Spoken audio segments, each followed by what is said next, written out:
ನಮಸ್ಕಾರ ಸ್ನೇಹಿತರೆ, ನಾನು ಈ ದಿನ ಚರ್ಚೆ ಮಾಡುತ್ತಿರೋ ವಿಚಾರ ಭ್ರಷ್ಟಾಚಾರ ಅಥವಾ ಕರಪ್ಷನ್. ರಾಜ್ಯದ ಯಾವ ಮೂಲೆಯಲ್ಲಿ ನೋಡಿ ಲೋಕಾಯುಕ್ತ ದಾಳಿಯಲ್ಲಿ ಕೋಟ್ಯಾಂತರ ರೂಪಾಯಿಗಳು ದಾಳಿಯಲ್ಲಿ ಸಿಗ್ತಾ ಇದೆ. ಇದೇನು ನಮ್ಮ ದೇಶ ಈ ರೀತಿ ಆಗೋಯ್ತಂದರೆ, ಈಗಿರೋ ಭ್ರಷ್ಟಾಚಾರದ ದೇಶಗಳ ಪಟ್ಟಿಯಲ್ಲಿ ನಮ್ಮ ದೇಶ 81ನೇ ಸ್ಥಾನದಲ್ಲಿದೆ ಅಂದರೆ ಯೋಚನೆ ಮಾಡಿ.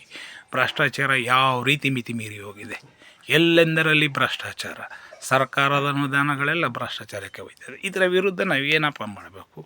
ನಿಜವಾಗಲೂ ದೇಶ ಅಭಿವೃದ್ಧಿ ಕಡೆ ಹೋಗ್ತಾನೆ ಇದೆ. ನಿಜವಾಗಲೂ ವಿದ್ಯಾವಂತರಿಗೆ ಹುದ್ದೆಗಳು ಸಿಗ್ತಾ ಇಲ್ಲ. ಭ್ರಷ್ಟಾಚಾರದಿಂದಾಗಿ ದೇಶದ GDP ಎಲ್ಲಿ ಉದ್ಧಾರ ಆಗುತ್ತೆ? ಹಿಂಗಾಗ್ಬಿಟ್ರೆ ತುಂಬ ಕಷ್ಟ ಇದೆ ಸ್ನೇಹಿತರೆ. ಯೋಚನೆ ಮಾಡಿ.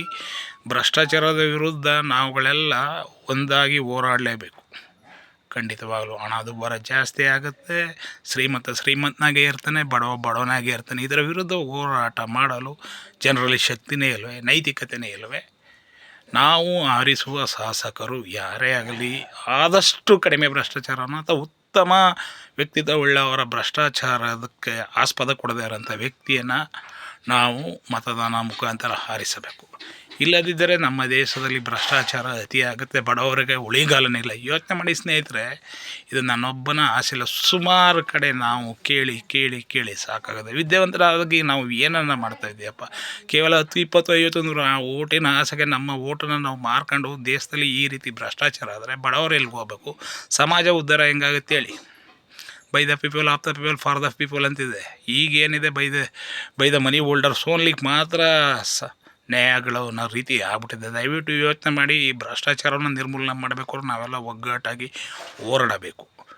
ಭ್ರಷ್ಟಾಚಾರದ ವಿರುದ್ಧ ಮೊದಲ ಶಕ್ತಿ ಎಂದರೆ ನಾವು ಪ್ರಶ್ನಿಸುವ ಹಕ್ಕನ್ನು ಪಡೆದುಕೊಳ್ಳಬೇಕು. ಯಾವುದೇ ವಿಚಾರ ಇರಲಿ, ಗ್ರಾಮ ಪಂಚಾಯತ್ ಇರಲಿ, ಸರ್ಕಾರಿ ಆಸ್ಪತ್ರೆಗಳಿರಲಿ, ರಸ್ತೆ ಕಾಮಗಾರಿಗಳಲ್ಲಿ, ಶಾಲೆಗಳೇ ಇರಲಿ, ಯಾಕೆ ಈಗ ಆಗ್ತಾಯಿದೆ? ಕಾರಣ ಏನು?